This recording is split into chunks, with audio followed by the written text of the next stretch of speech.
আজকের গল্পটা এক অদ্ভুত রহস্যের। শুরুটা হচ্ছে এক অচেনা সকাল দিয়ে। গল্পের নায়ক তার কিছুই মনে নেই, আর এখান থেকেই রহস্যের শুরু।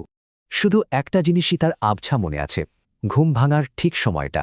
ঘুম থেকে উঠেই দেখে এ কী অবস্থা, সারা জামা কাদায় মাখামাখি। শুধু তাই না, হাতেও একটা ছোট্ট কাটার দাগ। কিন্তু সে তো রাতে বাইরেই যায়নি। তাহলে এসব হলো কিভাবে? কোনো ক্লু পাওয়া যায় কিনা দেখতে ফোনটা হাতে নিল, আর তাতেই অপেক্ষা করছিল আসল চমক। ফোনের গ্যালারিতে এমন একটা জিনিস ছিল যা দেখে সব ওলটপালট হয়ে গেল। ভিডিওটা অন করতেই তার রক্ত হিম হয়ে গেল। আরে, এ তো সে নিজেই! ভিডিওতে সে নিজেকেই একটা অদ্ভুত ওয়ার্নিং দিচ্ছে, মানে নিজেই নিজের শত্রু।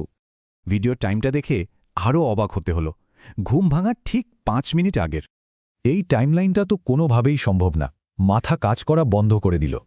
এইসব যখন ভাবছে, ঠিক তখনই দরজায় টোকা। দরজা খুলতেই দেখে বাইরে পুলিশ। পরিস্থিতি আরও জটিল হয়ে গেল।